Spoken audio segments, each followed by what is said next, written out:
एक समय की बात है, एक गांव में राघव नाम का एक व्यक्ति रहता था। राघव बहुत मेहनती और ईमानदार था।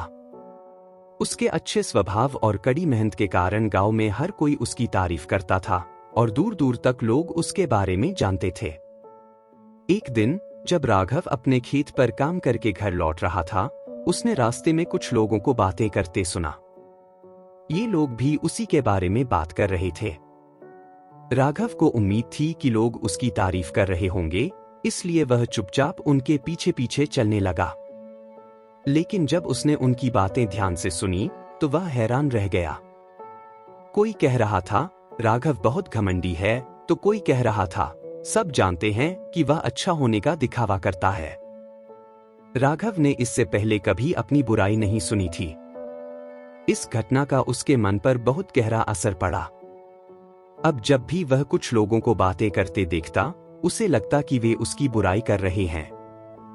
यहां तक कि अगर कोई उसकी तारीफ करता तो भी उसे लगता कि उसका मजाक उड़ाया जा रहा है।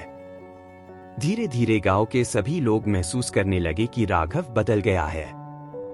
वह पहले जैसा खुशमिजाज और मिलनसार नहीं रहा।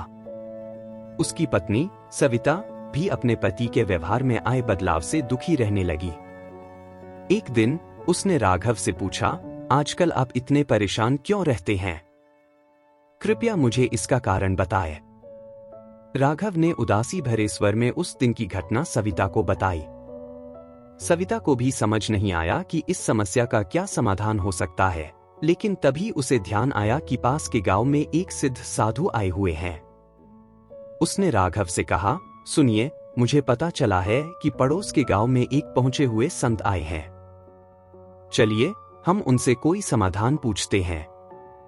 अगले दिन राघव और सविता साधु महाराज के आश्रम पहुंचे। राघव ने साधु महाराज को पूरी घटना बताई और कहा, महाराज, उस दिन के बाद से मुझे लगता है कि हर कोई मेरी बुराई और झूठी तारीफ कर रहा है। कृपया मुझे बताइए कि मैं वापस अपनी पुरानी पहचान कैसे बना सकता हूं। साधु महाराज राघव की समस्या समझ चुके थे। उन्होंने कहा, पुत्र, तुम अपनी पत्नी को घर छोड़ आओ और आज रात मेरे आश्रम में ठहरो। राघव ने साधु महाराज की बात मान ली। जब रात में सोने का समय हुआ तो अचानक ही मेंढकों की टर टर की आवाज आने लगी। राघव ने चिंता जताते हुए कहा, महाराज, यहां इतना कोलाहल क्यों है? साधु महाराज ने शांत स्वर में कहा, पुत्र, पीछे एक तालाब है। रात के वक्त उसमें मौजूद मेंढक अपना राग अलापते हैं। राघव ने कहा, पर ऐसे में तो कोई यहां सो नहीं सकता। साधु महाराज ने मुस्कुराते हुए कहा, ठीक है, तुम कल सुबह देखना कि कितने मेंढक इस शोर के लिए जिम्मेदार हैं।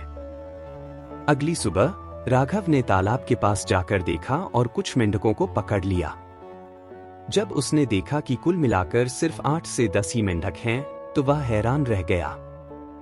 उसने साधु महाराज से पूछा, महाराज, कल रात तो इसमें हजारों मेंढक थे, वे सब कहां चले गए? यहां तो बस मुट्ठी भर मेंढक ही हैं। साधु महाराज गंभीर होते हुए बोले, कोई मेंढक कहीं नहीं गया। तुमने कल रात इन्हीं मुट्ठी भर मेंढकों की आवाज सुनी थी।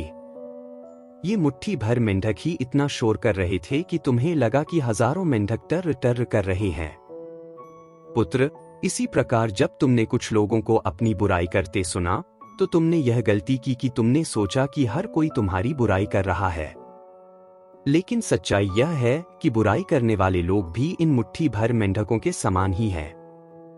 इसलिए अगली बार जब किसी को अपनी बुराई करते सुनो तो यह याद रखना कि शायद वे कुछ ही लोग हों, और यह समझना कि भले तुम कितने भी अच्छे क्यों न हो, कुछ लोग हमेशा बुराई करेंगे। बुराई और आलोचना जीवन का हिस्सा हैं, लेकिन इनसे विचलित होना हमारी कमजोरी है। याद रखना, जो लोग बुराई करते हैं वे अक्सर खुद अपने भीतर की असुरक्षाओं से लड़ रहे होते हैं। उनका शोर तुम तक पहुंचे, लेकिन वह तुम्हारी सच्चाई को न बदल सके।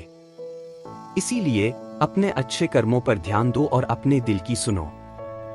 हर कदम पर सही और सच्चे बने रहो, क्योंकि अंततः तुम्हारे कर्म ही तुम्हारी पहचान बनाते हैं, न कि दूसरों की बातें। राघव को अब अपनी गलती का एहसास हो चुका था।